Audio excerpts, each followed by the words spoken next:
killed the radio. Welcome back to Screen Preach, episode 3. In the name of the Godfather, the Son of Odin, and the Holy Jedi. It's been a ridiculous week. Come here. Hi. Ridiculous. I couldn't even go to the grocery store and just get some bread, you know? I just wanted some bread. The coronavirus has really got everybody in a panic. I got this whole podcast thing figured out, by the way, so no. Don't breathe into the mic. Yeah, I got the whole podcast thing figured out, so from now on it will be Mondays. Every Monday.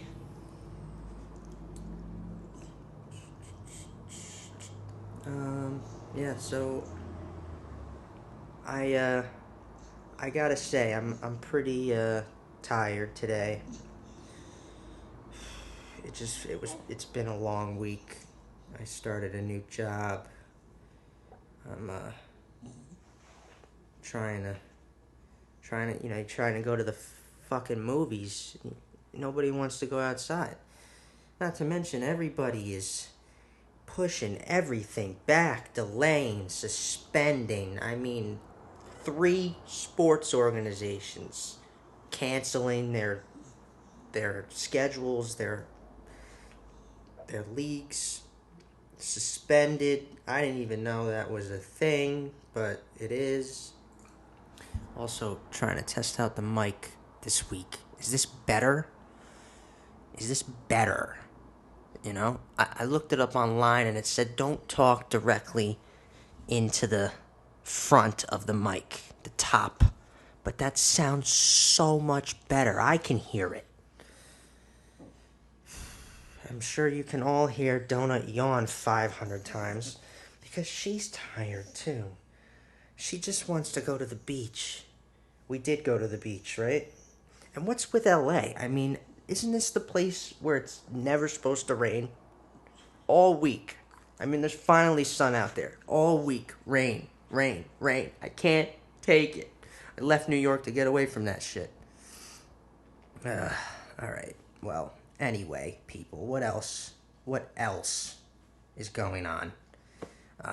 Rest in peace to Max von Sydow, legendary actor from The Exorcist.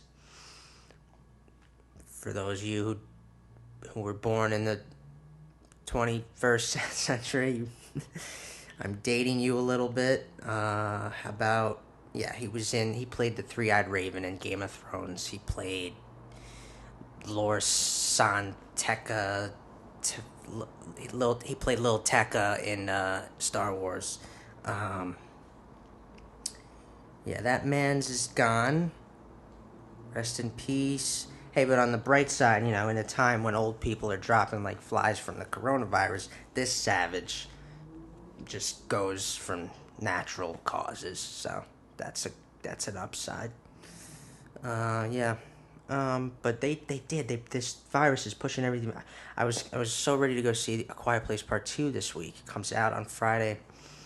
No, it doesn't. They pushed that back. They delayed production on like Shang-Chi for Marvel. Falcon and Winter Soldier.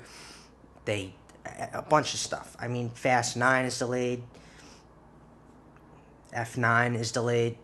Fast and Furious 9 is delayed. Whatever they're calling it these days. If they want to delay that one a little further too, go right ahead, If you're... I don't want to shit all over that franchise, but I mean, if you're still numbering your movies, you got a quality problem. Unless it's part 2, part 3. The second you do part 4, you're pushing it. And don't tell me that Marvel and Star Wars that's different, okay? Totally different. Star Wars numbers their shit because it's episode 1, it's totally, and Marvel hasn't numbered anything since Iron Man 3. That was like 7 years ago. So don't tell me if you're, I can't wait to see what F-22 is gonna be like. You know. Oh man. Yeah. Um. I don't know. This week is it was hard to even find news on movies because everything's about the coronavirus. Everything's about stuff that's delayed and pushed back. But I did find some stuff. We'll talk about it. Let's talk about it real quick. Westworld comes back tonight. Season 3, people. If you're not watching that show, you should be watching that show. Unless you can't stand sci-fi. If you hate sci-fi, then don't watch sci-fi. Don't watch it. But if you're even remotely interested in sci-fi, you should be watching that show. It's HBO. I mean, come on, look at what HBO has given us. Just watch it. I know everybody's on The Outsider and stuff, and I'm not gonna watch that yet. I know it's great. I want to read the book first, so I'm gonna read the book first. And then I will watch that. What else? What else? Star Wars Rise of Skywalker was released a little early for everybody on iTunes. Like, digitally, it's out. It's already out. You can watch it. So if you want to do that full-on Skywalker marathon, all 9 of the movies, you can do it at home now. Let's talk about news. Last week I meant to bring up the Batmobile set pictures that came out. Yeah, for the Batman, we got to look at his suit finally, and him in full costume. And now we get a look at the infamous Batmobile that will be in the movie. I'll put those up. I meant to. That's old news now. But if you didn't know, now you know. I meant to talk about that last week. It's interesting right now when I find things that are not pushed back and delayed. Fantastic Beasts and Where to Find Them 3. A little Harry Potter news, huh? How about that? That is not gonna. They're gonna start filming when they planned on starting to film, which is this Monday. Which for you is tomorrow. No, for you it's today. For me it's tomorrow. Tomorrow, Monday, they start filming the third Fantastic Beasts. The second one was not that good, but still interesting. Where are they filming this? Because isn't there like a shit ton of countries just like on lockdown? How are you filming this? Where are they filming this? It says the list of TV productions have been scrapped due to coronavirus. Yes. Which was reportedly caused by the display critical and commercial reactions to Crimes of Grindelwald. I mean, they gotta be filming this where they film all the Harry Potter movies. Like in Scotland, England. I don't know if they're on lockdown or not. But hey. Let's fucking move on.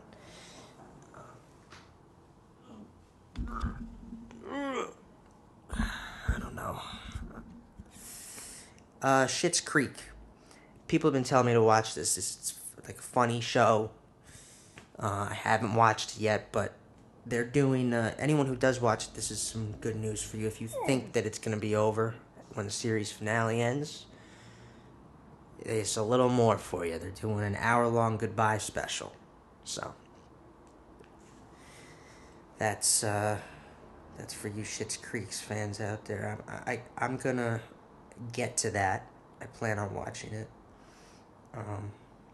Mark Wahlberg's Wall Street docuseries gets series order at HBO Max. Wahlberg already does Wahlburgers, but I guess this is a new one.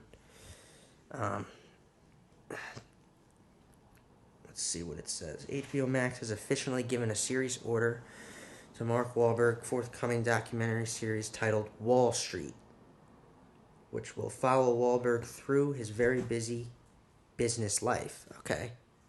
This project will mark the actor's latest reality series since starring in A&E's Wahlburgers, which ran on air for 10 seasons from 2014 to 2019.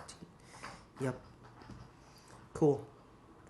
HBO Max is something that's very interesting because it's not just HBO stuff. It's all of Warner Bros. So you're gonna have a whole bunch of Time Warner anything. That's why Friends will be on there, and they're doing the Friends reunion on there. Hey, lay down. I don't want to hear the bone. They don't want to hear the bone. So let's chew the bone right now. Just give me an hour, and then you can chew the bone. Okay? What else? Okay, first set photos from Shang-Chi. People. I mean, it's nothing fancy, but it's cool to see. They're in production. It did get delayed, though. But, I don't know. Let's just all be optimistic about this thing. That it doesn't last for 8 months, like MGM thinks, with No Time to Die being pushed back to November. That one was interesting to me because most people who are delaying their stuff they're not giving you an official date on when the pushback is. They're just saying that it's delayed or it's suspended pending this coronavirus panic. But for the Bond movie, they have announced November. Maybe that probably had to do with productions. There was something else going on there. Maybe they needed to do reshoots or so maybe they didn't mind having the extra time. They might have pushed it back anyway. Who knows? But yeah, Shang-Chi set photos. Ryan Murphy teases American Horror Story Season 10. Like I said, I didn't see the last season, but they're always fun to watch, even if they're not always good. They have their ups and downs. But he teases the new season with this picture. I wonder where it's gonna take place. Some kind of beach setting, something. Blumhouse. Last week I talked about James Wan doing a new monster movie. But now Blumhouse has hired Karen Kusama to direct a new Dracula movie for them. Now she's fantastic. Go watch Destroyer with Nicole Kidman. That's a good that was under the radar in 2018. That was a good movie. She's set to do Dracula, so now we have an Untitled from James Wan. I don't know what he's doing yet. And we have Dracula. If they, The Invisible Man, which I'll talk about next week, it was good. So if they can follow suit with that, then these should be good. Try to be a little different, a little fresh. But I'll get into The Invisible Man, because it wasn't fantastic, We'll get into it. Yeah. All right.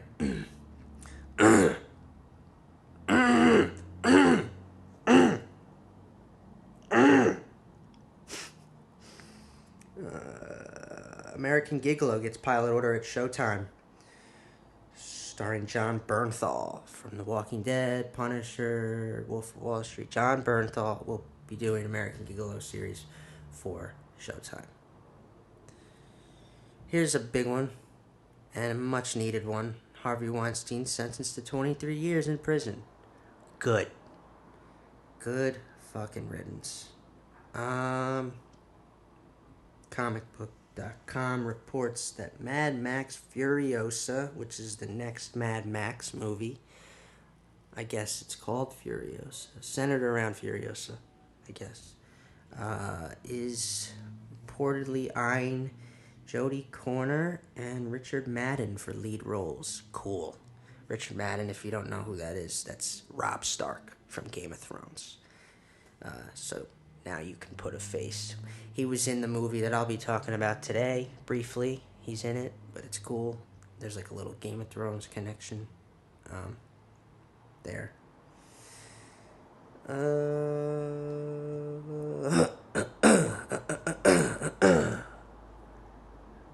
Black Widow gets a new poster. Very cool poster. Can't wait. We're almost there on that. They haven't delayed that yet. Let's hope that they don't. New poster. Looks cool. And then on with keeping in the whole Marvel thing here, Vin Diesel said that the Guardians of the Galaxy will appear in Thor: Love and Thunder. Like he, like blurted that. I guess he wasn't supposed to say that. But he revealed that they will appear. I always kind of thought they would, but that's awesome. When those two worlds collide, Thor, Guardians, it's always good fun. It's good humor. I mean, at the end of Endgame, that's the last time we see Thor and the Guardians. They're together. They leave together. So, it makes sense that they would appear in Thor 4. Oh, I'm sorry, Thor, Love, and Thunder. See, they don't number their shit. Because numbering their shit is lazy. Numbering your shit is lazy. You know? F9? F9. That's it's not even called Fast 9 or Fast and Furious 9. It's F9. Who's getting hyped to go see F9? Oh, man. I swear that's really the most news I could get this week. There wasn't a busy week. Everybody's just so, you know. But not here, not at Screen Preach, okay? Not at my studio in LA, which is not my studio, it's my little room of an apartment. We don't stop for no virus. Keep it going. Because it's not difficult to do with the virus out there and not in here. Virus ain't getting me. I hope. It doesn't really affect like the young and healthy that much. I mean, people are getting it and then like getting better. I don't know. You know, the media blows this shit up, but at the same time, you want to be a little aware that you could get other people sick, you know? If you're not worried about you, it makes sense, but you could get other people sick. I had a friend who left LA, you know, like because of the virus, to avoid people getting sick. Like, you just have to think about these things. What's going on here? We're gonna move on, I think. There's no news. Like, today I'm gonna talk about 1917. I saw it late. I saw it after the Academy Awards were even, it was just a late one for me. But I saw it twice. It's a masterful work. It really is. So we're gonna get into it, and if you haven't seen it yet, this is the part where I tell you spoilers. Okay? So don't continue if you haven't seen it, because I'm gonna talk about things that you should. All right, let's move on. Oh, easy for you to say. He's not your brother. I love the accents, man. This whole film obviously takes place in one day. I guess one day and the morning of the next day. But 1917, it focuses on the English army. They all got the accents. But that quote, it's easy for you to say, he's not your brother. That is what I'm going to touch on here. Because it's, it couldn't be further from the truth, that line, as we find out. This story really is about brotherhood. That's what this story is about. It's about family, if you will. If you will allow me. So In terms of story, script, I guess it's intentional to play around with these recurring themes that I came across, which are, like I said, brotherhood. There was innocence, honor is brought up a lot, and how honor is represented. Why? Why? Right when I'm getting into it, that's when a siren has to go by. You know?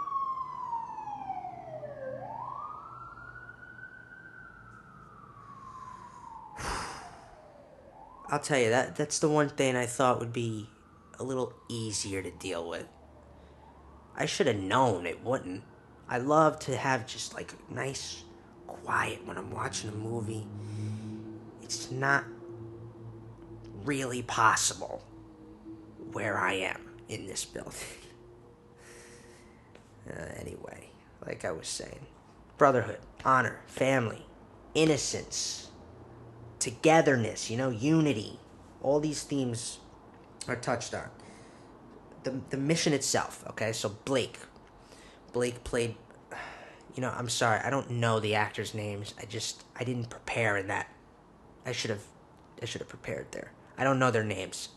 I know a couple, only because I know them from other things. But like the kid, the kid you think is the main kid, mind you, that's already a spoiler, or a foreshadow for a spoiler. Blake, okay, his brother is in a platoon that is about to be ambushed by the Germans. Okay, it's a trap. They're going to be demolished. 1,600 men demolished. Right. So these two soldiers on the other side of they're miles away in another platoon. They have to warn that platoon of the trap. They have to get there in time. Timing is everything in this movie. Okay. So the mission itself immediately touches on the theme of brotherhood. Because it's about for Blake, it's about saving his brother. For Schofield, the other character, it's two guys. It's a little different.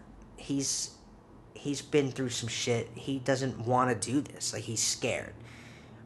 But he has the most to he has to change most in this film, more than Blake does. Blake needs to change, but I'll get into it because it doesn't work out that way. So right off the bat, Blake has to go save his brother. Right? They also have to save all those men. Blake and Schofield are also like brothers. They're very close. They're good friends. So there's a brotherhood there. There's a unity there. The soldiers in general, though, are like family, are like brothers.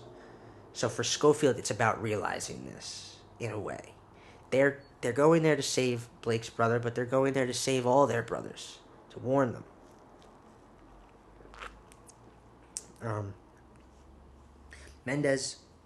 Sam Mendes, the director, he plays on the differences between these two men to heighten these themes. Okay, so Blake keeps bringing up Schofield's medal, right? And but at the end of the day, the medal is not the experience that Schofield went through, right? This is what Blake is determined and a bit careless. He has a blind ignorance to himself because he hasn't been through the kind of things that Schofield has. So he doesn't understand some things the way that Schofield does. Schofield's scared, right? He has every right to be scared. Yeah, so someone called my phone and it stopped recording the video. And of course it was a random number because they gotta fuck everything up, They gotta fuck everything up. Stop calling me. I don't care what you're selling, Anyway, Jesus. Right. Ha ha ha ha ha ha ha ha ha ha. Yeah, so he keeps bringing up the metal, and for Schofield, it's like you don't get it. I went through shit. The metal doesn't signify at all what I went through, right? That's kind of what they're getting at there. So Schofield, he's, as I said, he's scared. He did something clearly that earned him that medal, but it doesn't make up for how many of his fellow brothers he probably lost that day. That's what it comes down to. So they clash over things like this because there's a level of experience that they both don't have. Schofield says at one point, "You never know." He's like upset. He says, "You never know. That's your problem." And that's because Blake doesn't really know. He doesn't understand. And this line too also it also can be taken as like, you never know. That's your problem. You never know. That could also be like, we all never know. That's the problem. We never know what's going to happen when we're fighting a war. We could be dead today. In 5 minutes, we could be dead. Blake's energy just doesn't match up with what Schofield's been through. But Blake's levity it's an important thing. His innocence is a reminder of what they're fighting for.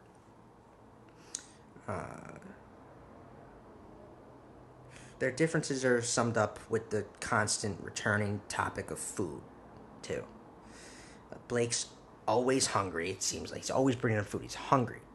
His hunger still doesn't outweigh his fear. But for Schofield, it's the opposite. He's not thinking about food nearly as much because there's so many other things that he's thinking about. There's so many other things on his mind. And ironically, Schofield is the one who has his uses, as he says, for getting food. It's like he's constant. It's like he's like a parent feeding a child. Like he feeds Blake.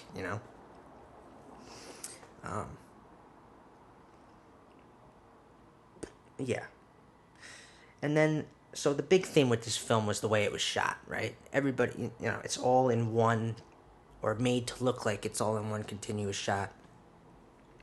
And I thought about why track the characters continuously in this film. Why was that a good creative choice? Why not use cuts, right? And it's because cuts allow for a passage of time. And time is a huge element of this story. Everything's about timing. They're on a clock. There's nothing to cut ahead to, you know what I mean? It would speed things up unnecessarily. The mission is sprung on them, and the journey itself is the story. So there really is no other way to do it. You follow them in this brief amount of time. Cutting wouldn't make sense. It wouldn't work. It wouldn't have the same effect, let's say. You could do it, but it wouldn't have the same effect. We follow them as if seeing it directly from their perspective, right? We follow them this way so that it feels like someone telling a story. Like if some veteran were telling you an old war story, it might feel like this, especially this story, because it's just nonstop. It would go quickly that way. It would go continuously. It's that kind of story. Someone who was there and reflecting on it would tell it in this continuous motion. In the end credits, Sam Mendes brings up I don't know if it was his grandfather or his relative, someone in his family who fought in World War One and told them stories. I could imagine that it would go like this if it was told this story. It's possible the whole thing is told from Schofield's perspective, not Blake's, not both of them, but Schofield's. There's a couple things that made me think that. And I mean, Schofield could be acting as a surrogate for whoever Mendes's relative was. That Schofield is supposed to represent this person from Mendes's life, from his family. The only time there is a cut, by the way, it's super important. It's because the passage of time that's lost is intention. It's intentional. It's totally an impactful moment.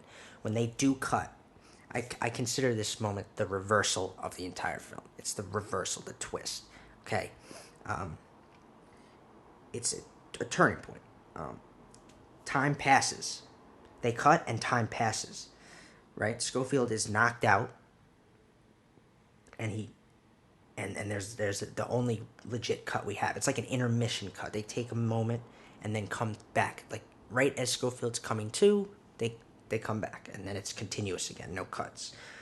And that too could make you think that it's from Schofield's perspective, because it's like we're with him, we're seeing what he's seeing, and that cut happens when he's unconscious. So there's no story to tell there because he was unconscious. When he's conscious again, it continues.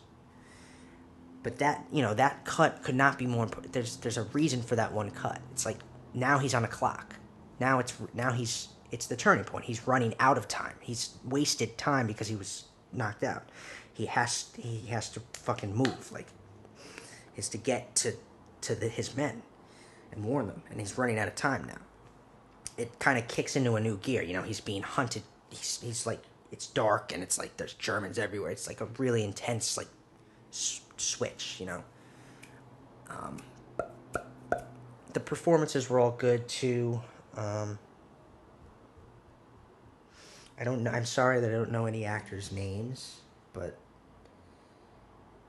all right. So the person who plays Blake, for instance, though, he played Tommen Baratheon in Game of Thrones, and funny enough, the actor who plays his brother that they're trying to get to ends up being Richard Madden, who I said before played Robb Stark in Game of Thrones. So there's that funny little connection there. I also liked how every big player in this military is played by a bigger known English actor. Like, it's like we go from Colin Firth to Mark Strong to Benedict Cumberbatch, of course, playing Colonel Mackenzie, which is like the perfect. Like, you're like, who you finally get to Colonel Mackenzie. It's like, I mean, come on, Benedict Cumberbatch couldn't be more perfect of casting.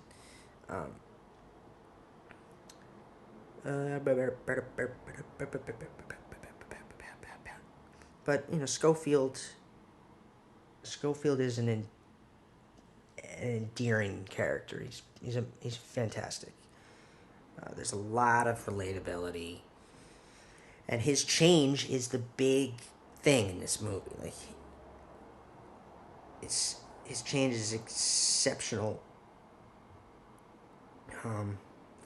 He goes from letting fear consume him to letting sadness and rage become determination. And then realizes that home is not gone for him, that there's still a chance to live, and live a life worth living. Quick note, they foreshadow what is to occur at the farm when Schofield says, I don't like this place, or he has a bad feeling about it, and of course it ends up being where, spoilers, Blake is killed. He loses his friend. My overall take on this movie, I keep hoping that it doesn't stop recording. I swear, it skips like this. It's so bad. This computer is so old. Okay, let's see if I can do it. Let's go. So, like I said, they bring up food, the metal. Unity is a constant throughout the journey. The opening and closing images. All right, for example, we see flowers in fields. Flowers in fields represent life and togetherness. Represent a sense of home as well. Going a little deeper, the cherries are brought up. That's more specific. That's supposed to represent innocence. Blake has an innocence, and his death is an innocence lost. It's sad. It's really sad. When Blake and Schofield talk about the medal, Schofield describes it as just a bit of tin, right? And from his perspective, there are many soldiers who are risking their lives every day, and they don't have medals. He says it doesn't make you special, right? And that's because what makes a medal signify honor, well, he's saying, like, what makes a medal signify honor and strength, right? You got men out there every day risking their lives and doing heroic things, and they don't get recognized for it. They don't get a medal. It's like there's a flaw in a medal representing honor. You fight together, you die together, and sometimes you end up saving each other's lives. That's more personal, more heroic, more honorable than any, piece of any physical thing that they give you. You could say Blake being the naive one, right, in the beginning, who needs to learn all this stuff that Schofield knows, is exactly why he should be the one to live and be the hero of this journey, so that he goes through a significant change, he makes it, but actually it's Schofield. It's Schofield who needs to really learn things here. He's lost something that he needs to find. That's the story we're seeing. He's lost his innocence. He's lost his home or sense of family.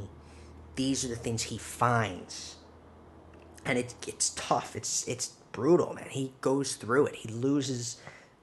Losing Blake is like that's like the real start of this movie, too.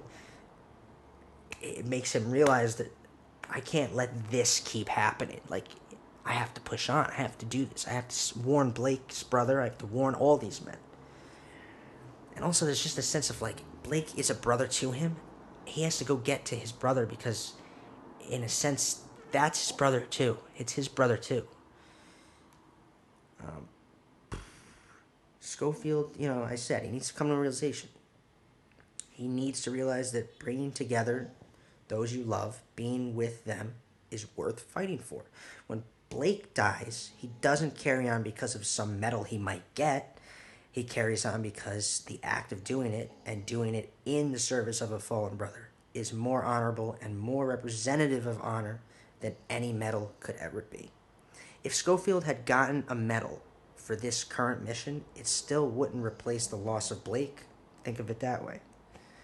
He becomes determined to carry on, and he is reminded and pushed forward every step of the way to do so.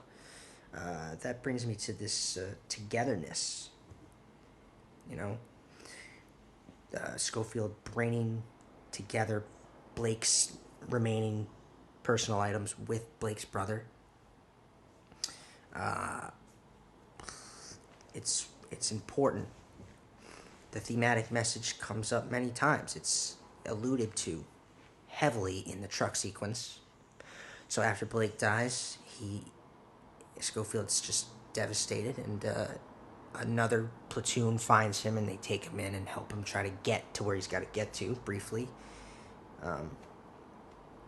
He's thrown into the back of a truck with other men who have a similar camaraderie that him and Blake had. They have that same brotherhood, and it makes it a sadder moment than we realize, because Schofield's loss happens to him and other men every day in this war. Will potentially happen to these very men he's sitting with. But Schofield is constantly pushed forward. He sees the unity of his newfound family. He sees it's worth fighting for. That togetherness is expressed best in this sequence when they're trying to get the truck out of the mud. How do they get it out of the mud? It's stuck. Together. It takes all of them believing that they can get it out, working together. And it's dragged out a little bit, too. It's kind of just Schofield really, really believing they can get it out, and then they all slowly start to believe they can get it out, and one of the men's like, come on, men, one more time. And then they finally, that's the one. Together, united, is how they get that truck out. All these men and everyone affected by this war have an innocence. a sense of innocence and a sense of home that is lost to many every day. As I said before, the cherries signify Blake's innocence. And more than that, the innocence of all these men bound together by this war. Loss of these things while war progresses is inevitable. Home and kindness lost. It's kindness that gets Blake killed. You know, he's trying to help the German soldier out of the... And then the German soldier fucking kills him. It's fucking terrible. This whole metaphor comes back around in one of my favorite sequences. It's like a final reminder to push Schofield. He's been through it. He's been running for his life away from Germans. He falls into a river and then falls off a waterfall. He's just like exhausted, and he's still on that clock too. So that sequence, right? This whole idea of innocence lost, starting with the cherries and ending with death. Schofield drifts along in that river, right? After he falls off the waterfall, he's in the river and begins to see those cherry leaves again. He sees they start floating on him. It's like a beautiful moment. They fall on him, floating in the air, landing on the water. But as he continues to flow down the stream, the cherries turn into a pile of dead men, dead brothers. It's a harsh reminder of that which he has lost, and a reminder of what could come from more of his brothers if he doesn't carry on and fucking move his ass and get there. I mean, that was a really cinematic moment too. So beautiful, that moment in the movie. It was sad, really. He just like breaks down in that scene, and that was like the final straw.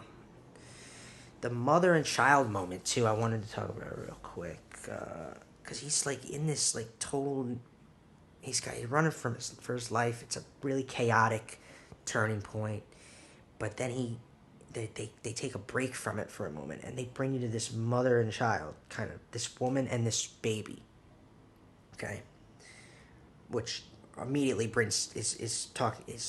immediately the mother and child is commenting on the themes of home and innocence immediately, just by them being there, being scared, have to hide from the Germans.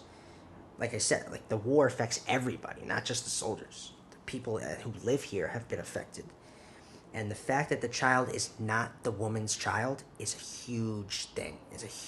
There's a huge significance to that, because it's like, does blood really define family? And in this case, what Mendes is trying to say is that no, all of these men fighting together they're bound by something greater than anything that anyone will ever understand. They become family. They become brothers. So the fact that even for this mother-child moment, the fact that that's not her child, does it mean she's not going to take care of that child and keep it safe? That all comes into play. It's right to the very end of the film. That final moment between Schofield and Blake's brother. It's really sad. He has to tell him that his brother's dead, but then it turns into like a gracious moment. He acknowledges their brotherhood. Blake's brother acknowledges Schofield and Blake's brotherhood and embraces it. It's like they're brothers in that moment. And they signify that with with Blake being the one who has to feed Schofield. Schofield's the one always feeding Blake in the beginning.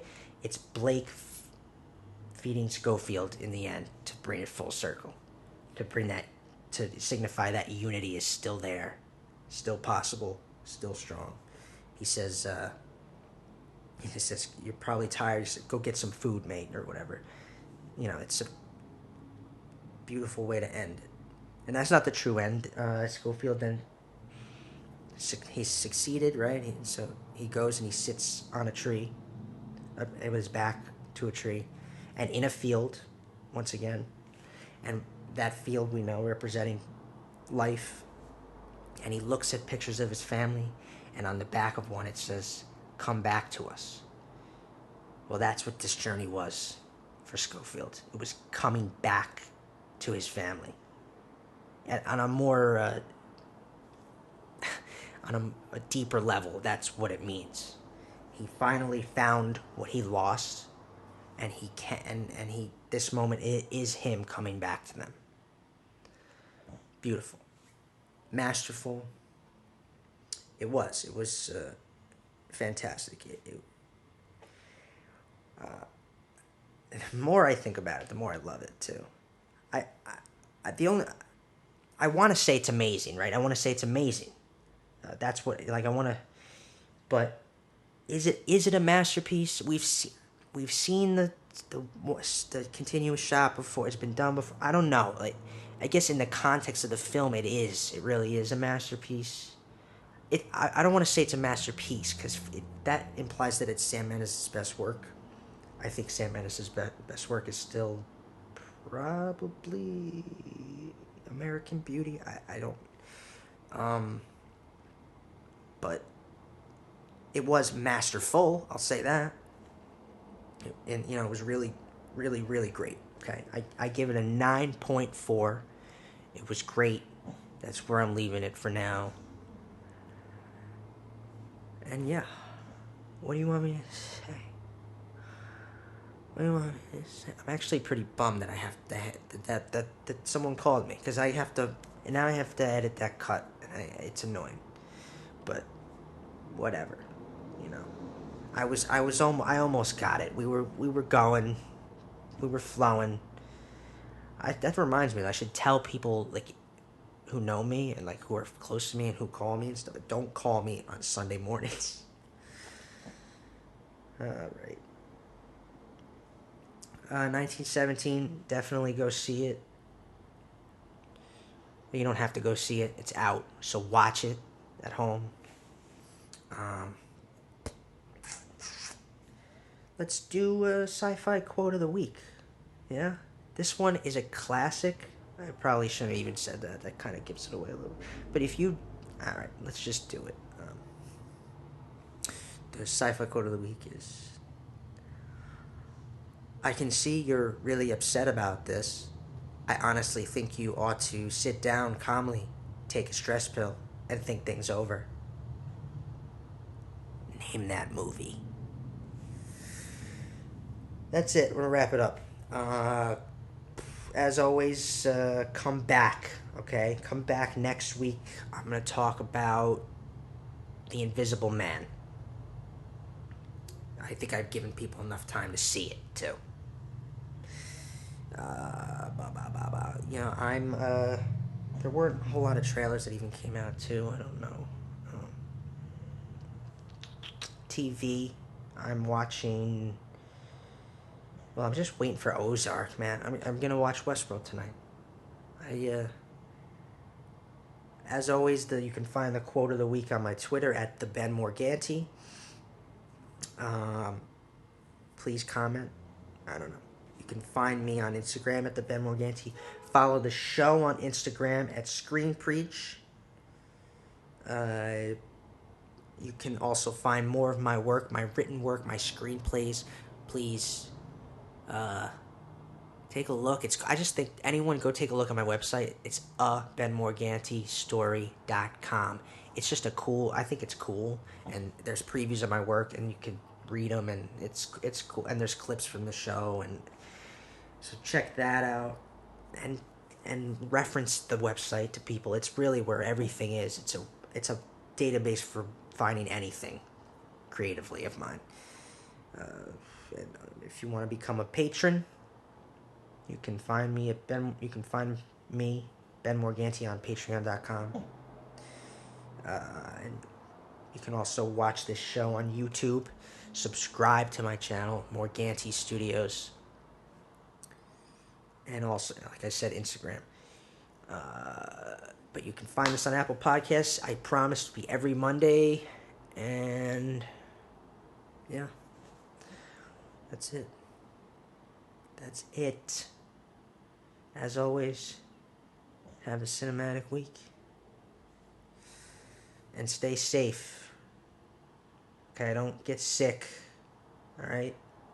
And because I want I want it to end so I can go to the movies and shit too. No, but seriously, be safe. Don't.